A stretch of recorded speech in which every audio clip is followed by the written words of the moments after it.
Welcome, everybody, to Fireside Cocktails. I am your host, Susi Damilano, the co-founder of the San Francisco Playhouse. And 2 weeks ago, we tried out this new format and had so much fun with Julia Brothers that we decided to do it again. Now, what I love is sharing with you what I find so special about doing theater, because every play, it just brings together a new family of artists, director, actors, designers, crew, and we just spend so much time together that it's like creating a new family because we pour our hearts out, we're failing in front of each other, and just really allowing ourselves to be vulnerable to get the show right. And that bond is just created through that process. And it usually extends to post-show drinks where we solve the world's problems and laugh at each other's fumbles and brilliances from that night's show. And now, of course, we don't get to be on stage. So instead, we're going to skip straight to the post-show drinks here with the Fireside Cocktails, and you get to join me in learning more about our and my favorite artists. So tonight, we're going to be here for about 45 minutes, and we're going to kick off by learning how to make our guests' favorite go-to beverage. And then he and I will talk. And what I want you to do is to type your questions or comments into the chat. And after about 20 or 25 minutes, we're going to stop and find out what those questions are and answer them. So let's get on with the fun. Tonight, we have one of my dear, dear friends, Louis Parnell. Among his many accomplishments, Louis is an actor, a director. He's a board member at the Playhouse, and he was the best man at my wedding. He's the recipient of multiple awards for acting and directing, and was named the world's greatest waiter by Herb Caen.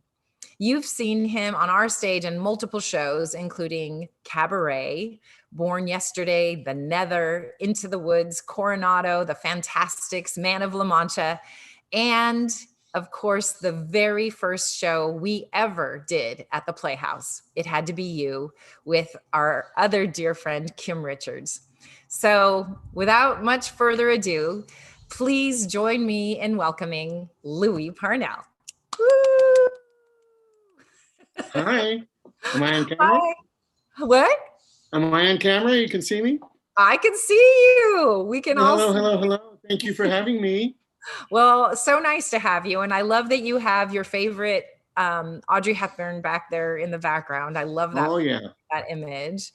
But before we go any further, the most important thing right now is to make sure that we're hydrated. So what is your beverage choice for the evening? Well, tonight, my favorite beverage is going to be my favorite wine, which, as you know, is Rombauer Chardonnay.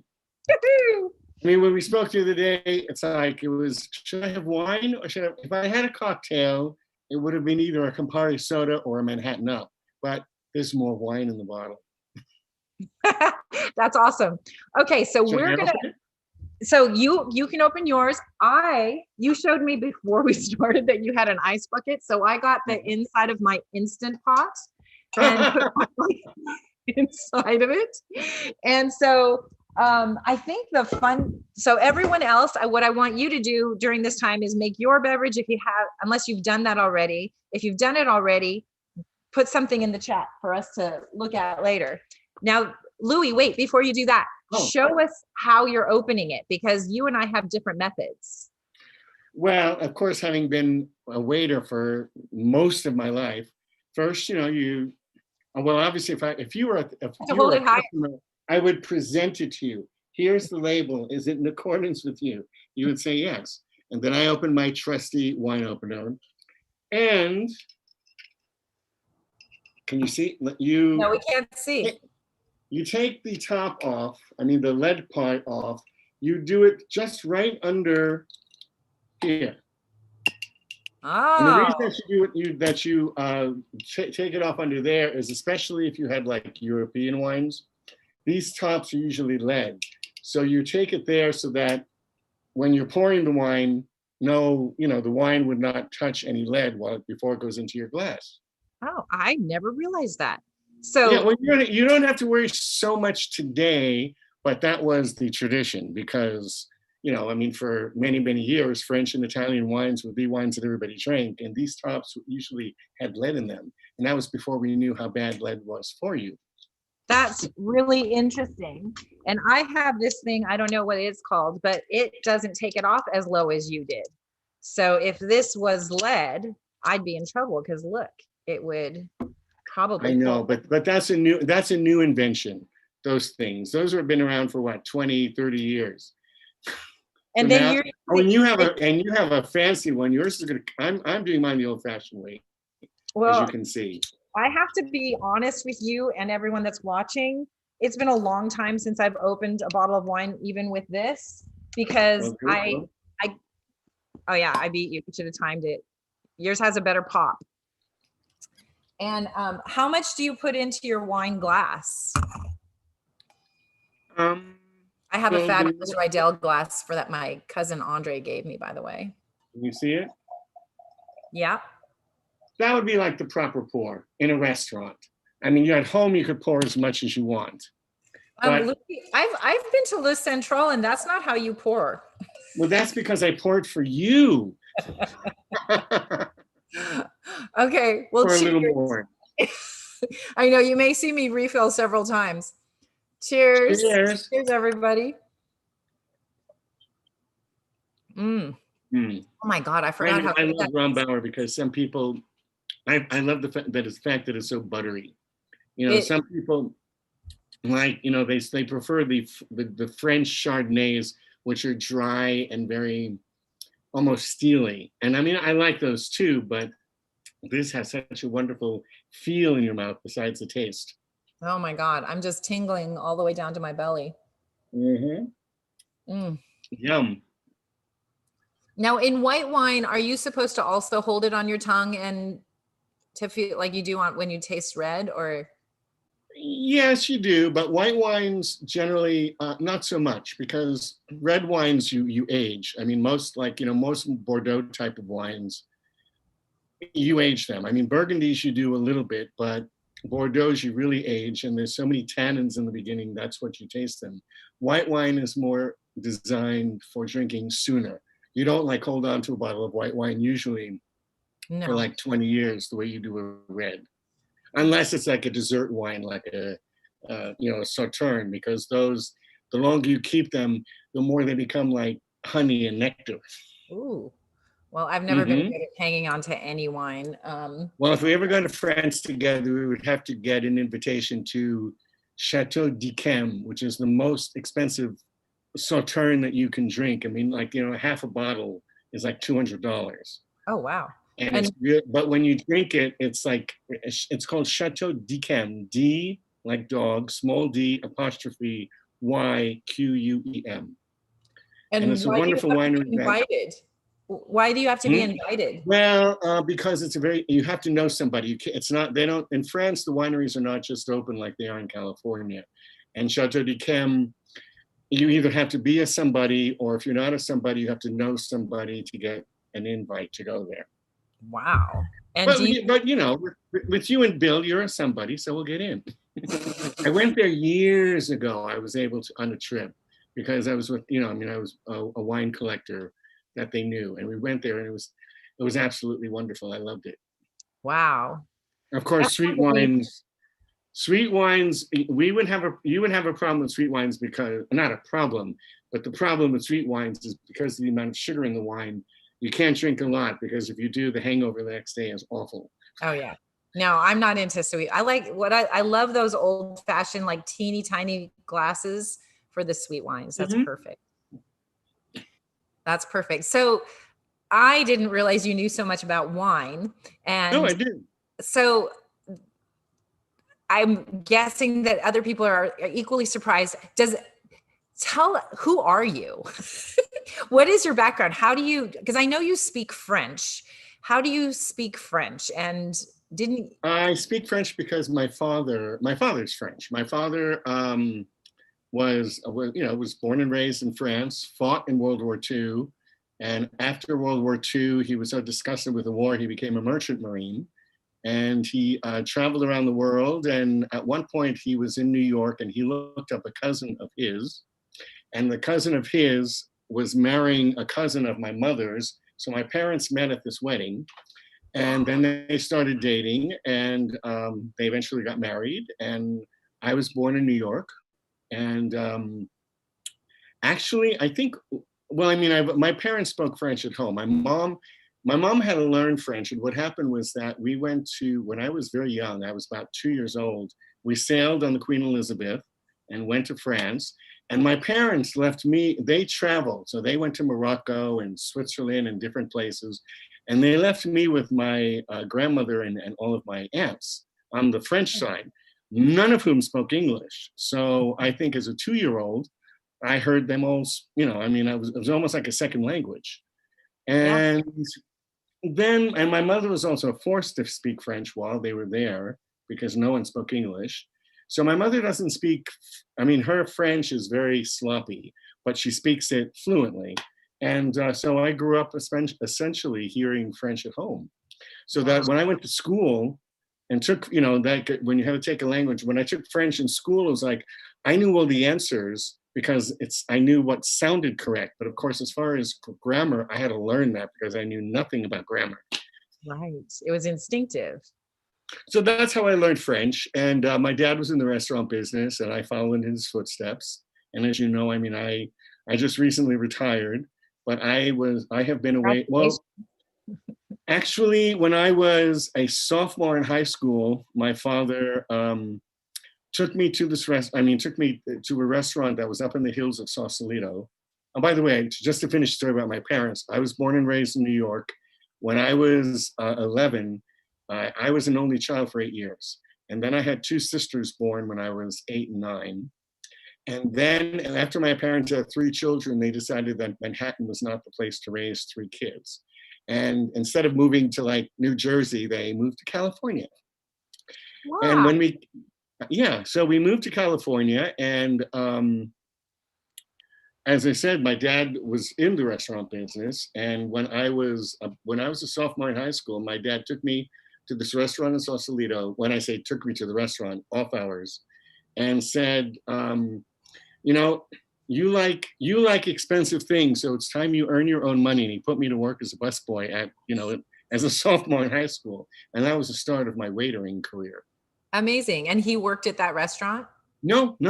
He worked at, actually, he worked at that, when he first came to San Francisco, he worked at that famous restaurant that was in the movie Vertigo. It was called Ernie's.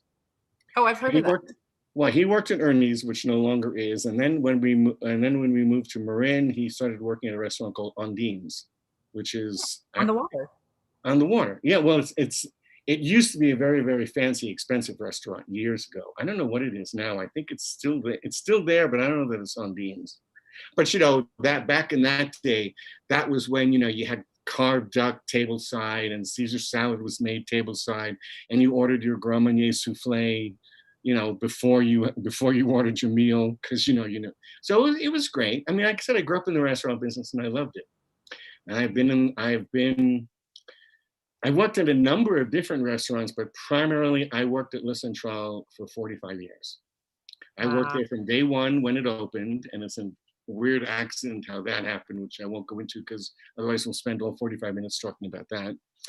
And I was there the day it opened, and I said that I probably wasn't going to leave until the time it closed. Well, I did retire, it's about 1.5 years now. And unfortunately, because of the pandemic, I don't think Le Central is coming back. So I almost did work in its entire history. Oh, wow. That's really going to be sad if it doesn't come back. I love Le Central. I know. I better drink to that. Yeah. I think you better drink to that.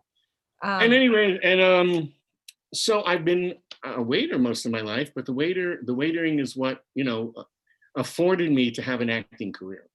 Yeah. Because I just sort of, what? How did you can't hear me? No, I can hear you. Can you hear me? Yeah, I can hear you. Oh, okay. I thought you said what? Great. Yes, I was. No, I I was was talking, wondering because and then I heard you about to ask me something, so I thought that's why I said, "What? What do you want to know?" great. Um, you said that being a waiter afforded you to be an actor, and that just struck me because you usually hear actors trying to figure out how to afford staying an actor and they'll get waiter jobs. So were you a waiter before you knew you were going to be an actor? Oh yeah, because as I said, I started working as a busboy as a sophomore in high school. I hadn't done any acting, and it was about when I was 19 or 20. Um, I grew up in Mill Valley, and I went to College of Marin, and I went to College of Marin because that was during the draftable time for the Vietnam War. So I had to be sure I was in school. So I went to College of Marin.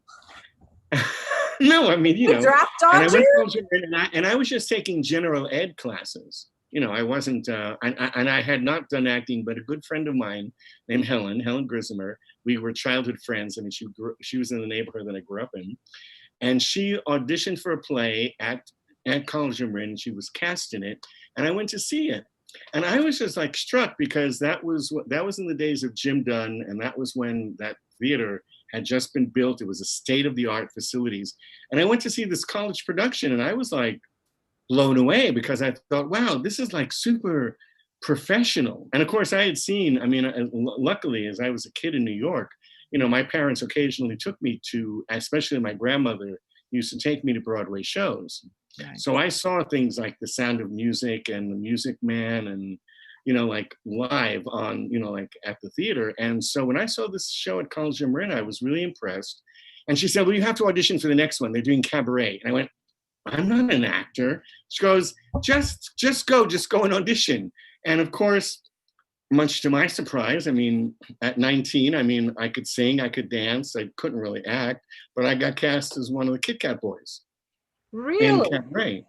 And that was Wait, the very first play I did. and did they teach you how to dance? Of course. Well, I mean, it wasn't like I knew how to dance. It was like, I knew how to move, quote unquote. And, and of course it was, college kids. It's like, we're all flexible and pliable and we learn things fast. And yeah, I mean, the choreographer, not that he taught us how to dance, he taught us how to do the moves that he had to do. And in fact, I remember one thing, I was pretty physical at that point. I was a runner and a swimmer. But there was one thing which he had us do as a Kit Kat. Well, the Kit Kat boys were almost like Kit Kat waiters in the original production. And he had this one thing where we were holding like a platter with glasses on it.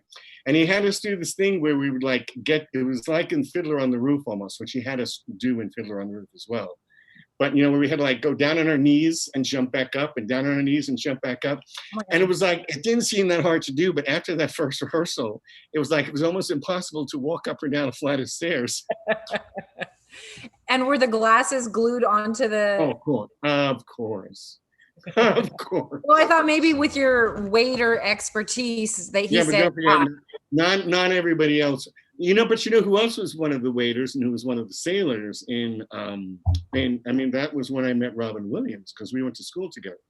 We did Midsummer Night's Dream and Cabaret and Psalms of Two Davids. I was in 3 or 4 plays with Robin, which is interesting because I'd actually met Robin prior to Cabaret, because Robin and his then girlfriend used to come to a restaurant that I was working at in San Francisco. wow. And obviously I knew they were not 21 and I was not 21, but he would come in with his girlfriend and we didn't even have a liquor license there, where we had wine and champagne. And I would always give them like a glass of wine, and they would always come in, they would always ask me to take care of them. And then when I was at the cabaret auditions, we would look at each other going, I know you, but from where? Oh, wow. Yeah. And we were even roommates for a while. I mean, for a short time. That's So amazing. that Did you that stay in touch with him into adult Well, life? I did for a long time. I mean, as all of us did, but there was a period of time where one of his wives kind of alienated him from a lot of his college and high school friends once his career started taking off. It was one of those things of, it was just weird. But I would run into him occasionally. He was, he was always very sweet. I loved him. Wow. I was almost in Mrs. Doubtfire, but it was either me or his improv teacher. And so he went with the improv teacher who got the part instead of me. Was that Jim Kenna? And Brenna. Yeah, I was up for that part in that movie. Oh, wow. That's so cool. Because I used to take classes with Jim Crenna too. I didn't realize that that was Robin Williams' teacher. Well, yes. I've known you for a long, long time, and I never, ever heard that story. So Really? yeah, I have a feeling there are millions of, I have a feeling I could just drink my bottle and let you talk. No, I kind of knew that. I'm surprised you never knew that, because when I did Into the Woods, which you directed, while we were doing Into the Woods was when Robin had killed himself. And in his death, devastated me. When I was singing No More with, Keith Pinot that night, the tears flew freely. Wow. Well, yeah. Because it's really hard for you to cry on stage usually. Right. That's not true. Just to let other people know, when Louis is one of those actors that can take 3 steps and drop a tear down his face, which is an amazing thing. And the couple of times I've gotten to direct Louis, I drive him crazy and I say, don't cry. You don't get to cry. Pick one place that you get to cry. But so you did Cabaret as your very first show. Very first show. And I did, God. And I won't. Wait a second. Okay, yeah. Tell us the trajectory of Cabaret, because I'll have a question after that.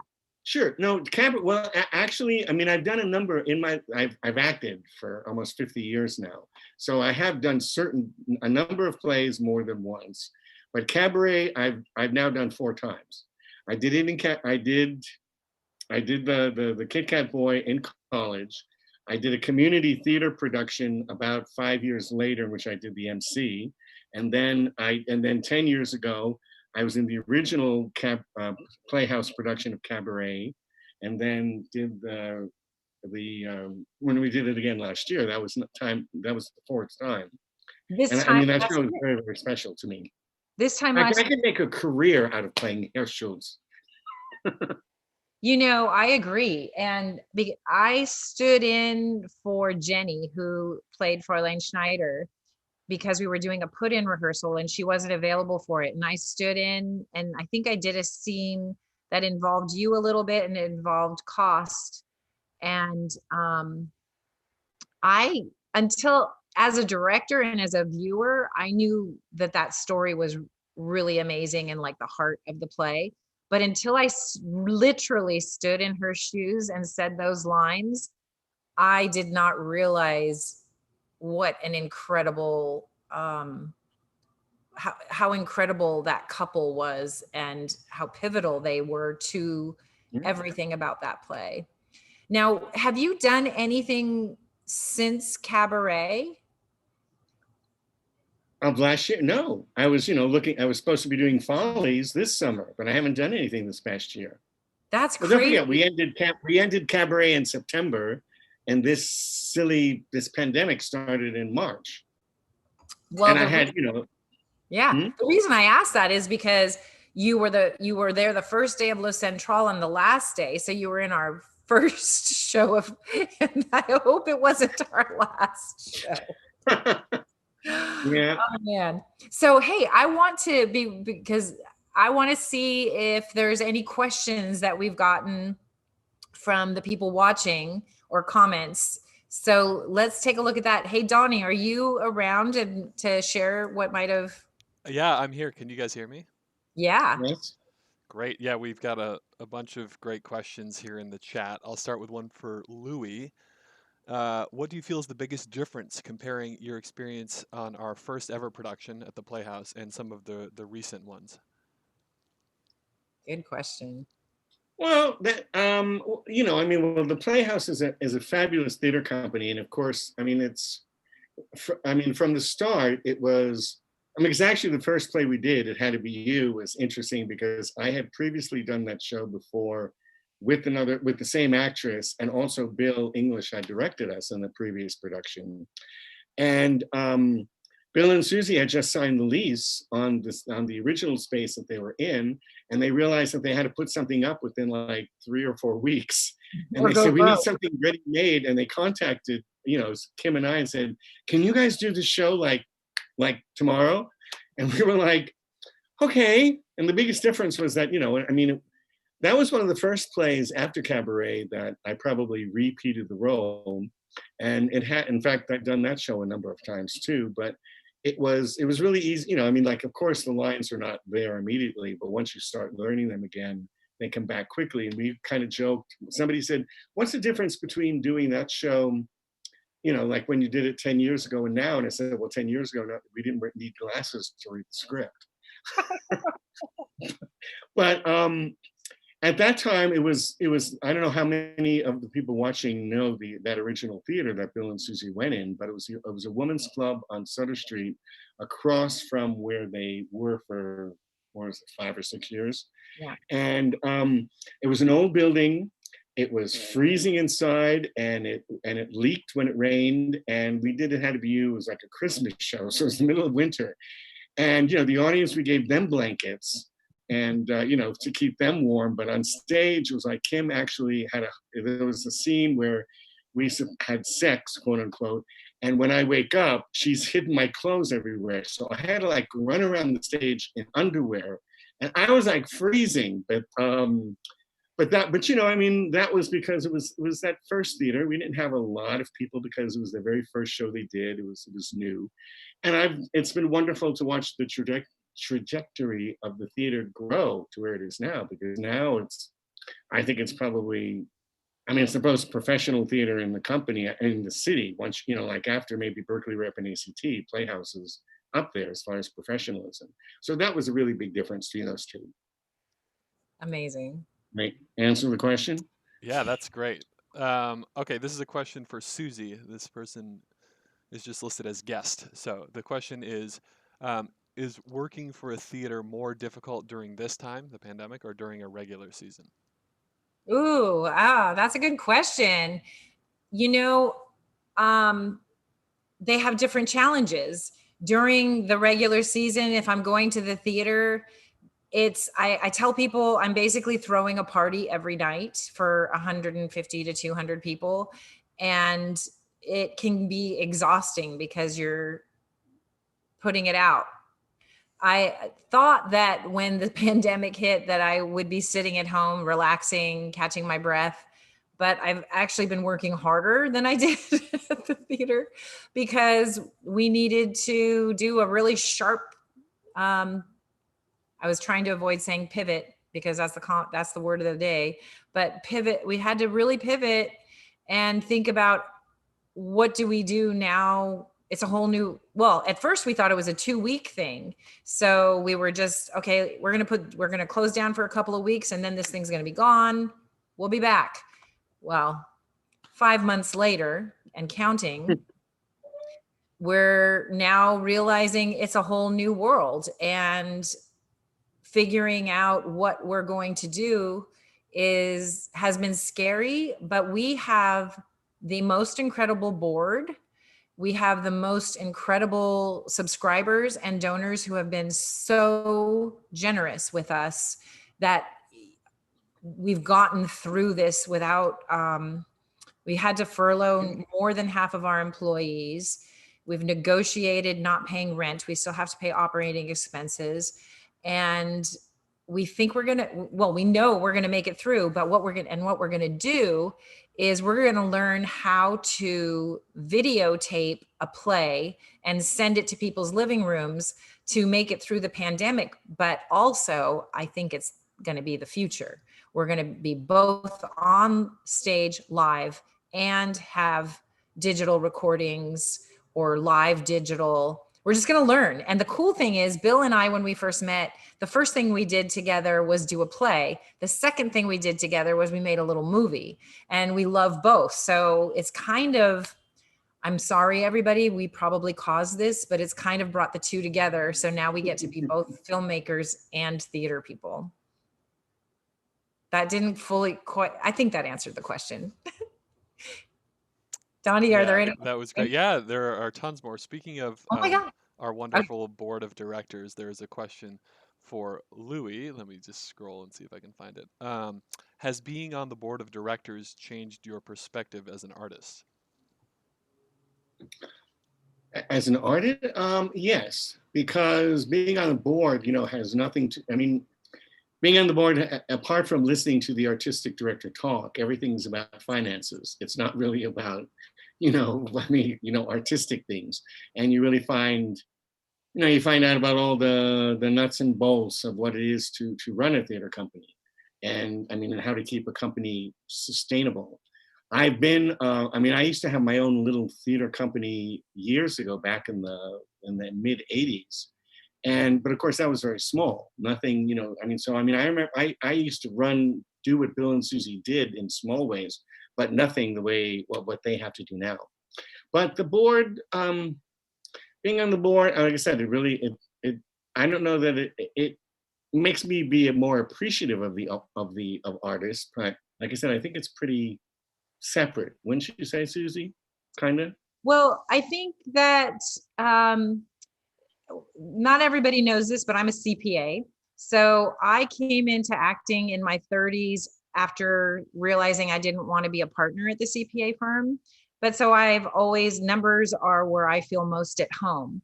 And with Bill being a builder and me being an accountant, it kind of came together perfectly for us to do a theater company together. And so for me, the board is what I've always liked about being an audit. I was an auditor. What I've always liked about it is you really find out how things are done if you're on the accounting side. So if anybody has someone wondering if they should get into accounting, have them call me. But because that's where all the information is. There's glamour outside of it, but the nuts and bolts are in the numbers. But And what if I I can also, add, huh? Susie's a wonderful actress and director, but as far as her brain with regards to auditing and CPA stuff, she's brilliant. I got, that much I have to say. Just have to applaud you on that. I love you, Louis. And I just wanted to share a little story because Louis's little theater company was Genesius. And when I started acting, I was taking lessons in San Francisco, and his theater company, Genesius, was where Bill used to act and direct with you. And I, as an acting student, was told to go see as many plays as possible. And that if I wanted to see a show for free, I should volunteer to run the concession stand. So I went to run the concession stand of a play that Louis and Bill and Delia McDougall. Do you remember the name of the play? Speed the Plow. Say it Speed again. the Plow. Right. Speed the Plow. Speed the Plow by David Mamet is what you guys were doing. And that's where I kind of met Bill. I saw him on stage. I thought he was super cute. And he didn't give me the time of day. But after that, I kept trying to get Bill or Louis to notice me so they would cast me in their next show. And 3 years later, Louis and I were chatting at a play that we had both gone to see. And I was again working the concession stand. It takes a while to break into this business.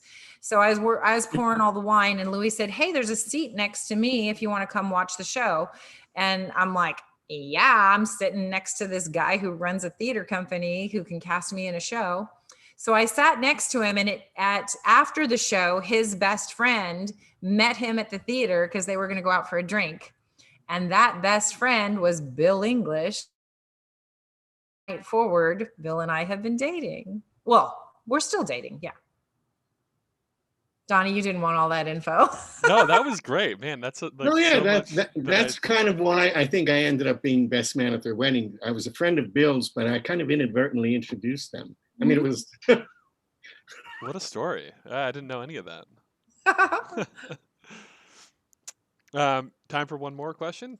Yeah, let's do one more. Okay, let's do one more. Let me see. Well, okay, Vicky or Vici, V-I-C-I, asked 2 questions. This one I don't think will require much time. Is that Vicky Steiner? It's possible. Her first comment was enjoying an Oregon Pinot Gris here. Oh, it's What is definitely. okay? What is your recommended wine pairing for peanut M&Ms? Missed the Playhouse, but she also asked, let's see, if you had to recreate an SF Playhouse production in this format, I'm assuming a past production that we've done, like a distanced virtual live stream, which production would you choose? Ooh, okay. First of all, Vicky Steiner is my niece. So Louis, do you remember Vicky? They're Monica's daughters, Vicky and Epsi. Yeah. And she lives up in Portland now. And we sent her some peanut butter M&Ms, but she is my original party bitch. And I was thinking of starting a company called Party Bitches, because what happens on opening nights is we put together, our family is huge on parties. And as you know, Louis, I learned how to, I mean, you used to throw the world's greatest Academy Award parties, but throwing a party is so much fun. But when you want to talk to people, there's still things that have to happen to get the party going. So she was a party bitch. So she could say, Susie, go talk to that person, or Susie, it's time to do this, and then help me do the food. But so we'll take the two questions. One is for the wine pairing with the peanut butter M&Ms. Louis, I'll let you answer that one. Ugh, that's hard. Probably, I don't know, probably a Pinot Noir, because again, because the M&Ms are so sweet. I want to drink something that's not going to be, I mean, unless it's a dry white wine. I think that probably, I mean, red wine and chocolate goes very well together. So of course it depends. I think a big red would be really good. Well, a big red, but that depends on. Do you serve big reds at the? Do you drink? I don't know. Do you have Cabernets at the theater? No, she's at home. We're talking home. Oh, at home. Oh yeah, definitely. I mean, definitely a heavy like a Cabernet or a French Bordeaux would go well with it, because they have a lot of tannins in it, and But of course, you got to be careful which M&Ms you have, because the chocolate ones would be better. Once you start getting into all the almond and peanut butter and different ones, then that probably would pair with different wines. Well, But regular chocolate would go with the heavy red for sure. Excellent. And then my answer, and I know Louis will have a different one, because we're actors, we're also slightly very proud of the work that we do.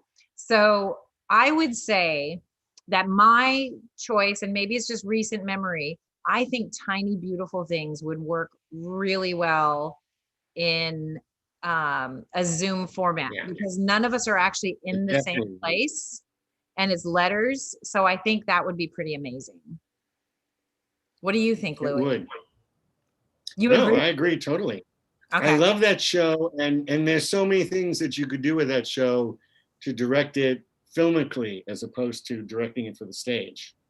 I mean, I mean, you could see, you could hear you answering them, but you could see like some of the people writing the letters and having voiceover and, different things. So yeah, I think that would work great on film. Hey, Donnie, those are such great questions. Are there more, or shall we move on? There are a handful. I wanted to just give a couple of shout outs to people in the chat, just to let them know that we see them and appreciate them. Stephanie and Tom are in the chat having a bogey and Bacall. Wait a second. Let's stop at Stephanie and Tom, because the fact that they're in the chat is huge. I believe that they were staying at their house, their cabin in Boulder, and were evacuated because they're inside the fire line. So, wow. Hi. Okay, and who else, Donnie? Helen Griesmer is here. Yay! That's my friend, the first person who was in that first play at College of Marin. Oh my God! Who suggested that I go and act? I mean, we grew up together. I love Helen. Oh my God! One of my favorite people in the world. And let's see, Bob Smith is here. Bob Smith I'll give you his quick question. Why don't theaters work more on getting the concession stand business up? There's so much profit potential. Okay, Bob, send me an email, and you and I are going to talk, because I'm going to tell you right now that I get that all the time. I have a cousin who runs a bar and he says, you should be making hundreds of thousands of dollars. And I say, you know what? Come to my theater and watch what we do and then tell me how to make hundreds of thousands of dollars. Because here's the catch. We have a 10-minute window during intermission to sell everything. And we pre-show and then post-show. So we tried it. We've been trying for years. We've offered a pre-show happy hour. It has not gained momentum. And then the post-show, people just walk out. So we sell everything in 10 minutes. So you send me your suggestions, susi@sfplayhouse.org, because I agree that we should make more money. I love it. I'm drinking wine, so I'm getting belligerent. Are there any more shout outs or questions, Donnie? Let's see. We had a comment from, let's see, I'm scrolling. There's so many wonderful comments here in the chat. Charlene says, we need you and what you do. I so appreciate this evening's connection. God bless and stay safe. Oh, wonderful. She's a client from Le Central. She came to see Cabaret 3 times. Hey, Louis, you should have like at your front door, how restaurants that have takeout, they have like a little table. You should just put a little table at your door and for all your Le Central, because you have a fan club. I know you do. And you could just have a table there and have a whole bunch of wine and just have wines by the glass that everyone can stop by and just say hi to you. I think you have to have a liquor license to do that. No, it's friends. They just, they can throw you, Anyway. Is that it, Louis? I mean, Donnie? Here's this one's, I'm going to embarrass myself with this one. Appreciate Louis sharing the facts about wine so much. Louis, votre histoire est très émouvant et tu es si admirable. Say that again? Votre histoire est très émouvant et tu es si admirable. Oh, my history is admirable and something, and I forget the other word. I think it says your history or your story is very moving and you are so admirable. Thank you. Yeah. Oh. Now, Louis, say that in French. Oh. Votre Mon histoire, c'est admirable et quelque chose d'autre que je ne rappelle pas. Wow. And whoever wrote that in, if you have a little cottage in France, preferably Paris, but if it's in the wine region or south of France, well, anywhere in France, that you want Louis and I to go and visit there, and then we'll all go wine tasting together, let us know. I know, but Susie, this is something we have to make a pact, because we always talked about being in Paris together at the same time, and we never were. We were always there. But now, once this pandemic is over, promise me that we will go. And go, I mean, at least spend a week or 2. Louis, the one thing I can promise you is that I will go. And if you don't go, that is our life. Because every year I say, Louis. Well, I always used to work. I was always either I was in the restaurant or in a play or both. Now I'm retired. So yes. Let's do it. I'm in. I'm down. I was supposed to be in France July 8th. And obviously, they don't like Americans in France right now. Well, hopefully that's all going to change post-November and hopefully in January. Well, let's hope. Let's hope. Yeah, let's hope. Okay. Well, that's the other thing that I love is because a customer who was a customer of mine for years and years, who I watched go in all of her different capacities, was Kamala. So I'm just delighted that she's our vice president now. Because I mean, Kamala used to come in every Saturday and have lunch with Wilkes Bashford. So Louis, may I ask you a question and kind of give you an oops, ouch moment? Yeah. Did she used to pronounce her name as Kamala? Yeah. Now she's Kamala. Well, you speak, as far as I know, it's Kamala. It's Kamala. Yeah. But it doesn't rhyme with Mamala. Kamala rhymes with Mamala. Kamala doesn't rhyme with Mamala. Well, that is how I remember it. But of course, I didn't hear tomato, you say I didn't tomato. hear her say her name. It's Kamala. Get it right. She's going to be president one day. No, and I was, because I was one of the one of the bearers, you know, I mean, like at Wilkes's funeral up at Grace Cathedral. And the one thing that really warmed my heart was that actually when Kamala gave her memorial speech for Wilkes, she actually mentioned me, because, you know, talking about Le Central and how I took care of them and all. And so, you know, I mean, it was, so I'm like over the moon that she's the VP. Hello, send her a little note saying. I don't know how to get in touch with her. I even sent I'm Twitter friends. She's on Twitter. She's on Twitter. You just go, hey, Kamala, Mamala. I even you know, sent a note to Paula West the other day saying, Paula, I want to congratulate Kamala, but, you know, I don't know how to get in touch with her apart from, you know. I can hook you up. Okay, good. Okay, so I have some special bonus round questions for you before we close out. There are 10 questions. Ready? Take a deep breath. These are really hard. What is this, like one word answers? You can answer as long as you want. Okay. Okay, take a deep breath. Dog or cat? Cat. What is your She's wandering around here somewhere right now. I know, and you got her out of the Macy's store window, right? I did.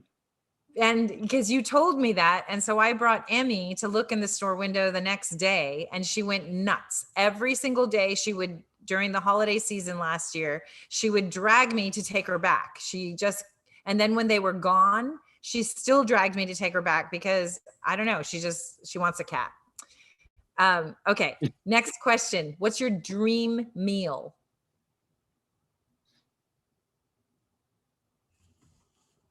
Well, an old favorite from Schrader, well, a dream meal would be morel mushrooms and cream on toast, followed by, I don't know. I mean, because I so many of my dream meals, I either cook or have in restaurants on a regular basis. I'm not saying a meal that you haven't had. I'm saying, what is your dream meal? Okay, well, we'll start with the morel mushrooms and a gorgeous piece of, I mean, the tenderest, most beautiful filet mignon, you know, grilled with a beautiful red wine sauce with more mushrooms, and probably a lovely souffle of some kind for dessert, probably Grand Marnier. Fantastic. And a secret about Donnie is he has perfected cooking steak. So one day we'll buy a bunch of steaks and hire him to come cook them for us. Yum. So what's your favorite word? Ooh, I don't know. Supercalifragilisticexpialidocious. Good one. You can even spell it backwards, which is docious califragilisticexpialidocious, remember? Amazing. Amazing. What is one item on your bucket list? Something you haven't done yet? Oh, that's easy. One thing on my bucket list is, is a gondola ride in Venice. I've never been to Venice. Oh, baby. So I think when we meet in Paris, we're going to have to take the train down to Venice. That's already kind of on the bucket list. It was like a week in Paris, the Orient Express to Venice, and staying in Venice. Fabulous. I'm in. Okay, then if you could have a drink with anyone, alive or dead, who would it be? Easy. Audrey Hepburn. What is your favorite song or lyric?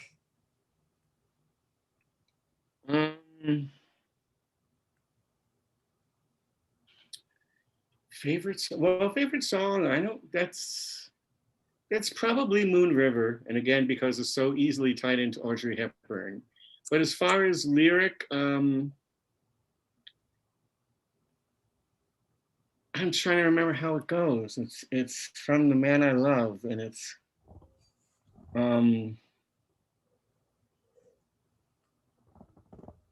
we'll build a little home just built for two, from which I'll never roam. Who would you?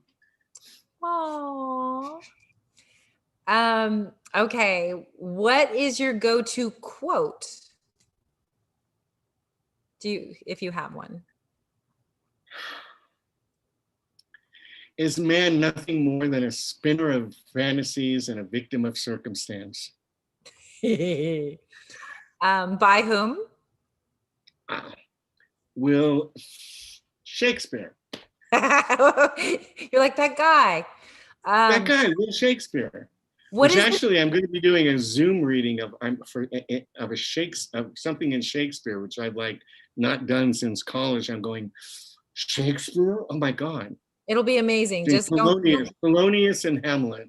do it as Louis, not as Louis trying to pretend that he's British. Okay, will do. Okay. So what is that? Look at me directing you. What's the title of your memoir?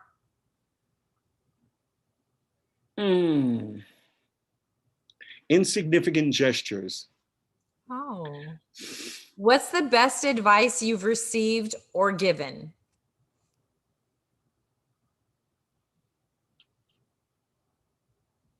Well, one of the best advice things that I think I ever got, because I've been fighting it all my life, was, I don't know if you know who Jim Dunn was.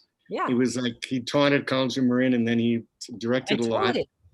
I auditioned Well, for when I studied under him at College of Marin, one thing which he told me was that he said, you know, I mean, we had to go in to discuss our grades, what grade we thought we deserved, and so we chatted, whatever, and he said to me, he said, you know, Louis, he goes, you could be a good actor, he says, but you're too intelligent to be an actor. You should be a director. And I was like, what? I mean, I didn't say it to him, but I said it to myself. And I've spent the last 50 years trying to prove him wrong. Well, I think you got to be pretty intelligent to do both. True. Okay, here's the last question. What do we need most right now? A new president. Oh my God, I love you so much, Louis. And I'm sorry for all you Republicans out there, but he has not been a good choice. Well, and anyone that is watching is missing Joe Biden's speech, but I think people will be able to watch the replay. Oh, Louis, I love you so much. And you've just, I mean, you've been one of my biggest supporters, and none of this would happen without you. I know. So thank you so much for being here tonight and reminding me how much I love Chardonnay, because I used to drink Chardonnay with you all the time. And then since then I've switched to Sauvignon Blanc or Rosé, and I'm drinking this going, oh yeah, this is delicious. This is amazing. Well, not all Chardonnays taste like Grumbauer. Come on. That's true. So anyway, so thank you, Louis. Stay there. I'm just going to do a couple quick announcements, and then I'm going to come back and say hi to you. But thank you, everybody, for joining us tonight. Thank you for all of you that bought a free ticket and then still made a donation. Honestly, that makes such a huge difference, because basically you're funding us being able to continue doing programming. And also, and in addition to funding us, you're also telling us that you like what we're doing, and both financially and spiritually, that keeps us going. So thank you so much. What I would love is, and feel free to put it in the chat, or you can send me an email at Susi, S-U-S-I. My mom was German. There's no E, there's no Z, S-U-S-I at sfplayhouse.org, who you would like to see me interview next. I'm happy to, I'll ask any actor. And then I want to thank Donnie and Vera behind the scenes for making this happen. And I want to let you know that next Monday, we're going to be doing our Zoom lit reading of the Bacchae. I believe we're just going to do a scene from it. It's written by Euripides. It's going to be directed by Carrie Perloff, starring Anthony Fusco and John Douglas Thompson. And then next Thursday, we're going to have the Fireside Chats back with Bill, and he's going to be interviewing a really interesting playwright named Betty Chimay. And we haven't yet done a play by Betty Chimay, but she is a powerhouse. And I know that we are going to get her work on our stage. And I think it's going to be a very exciting interview. So that's it for tonight. Thank you for joining us, and see you next time. I think we're going to try to do this we're going to leapfrog with the Fireside Chat. So see you next 2 weeks from now. Mwah. Mwah.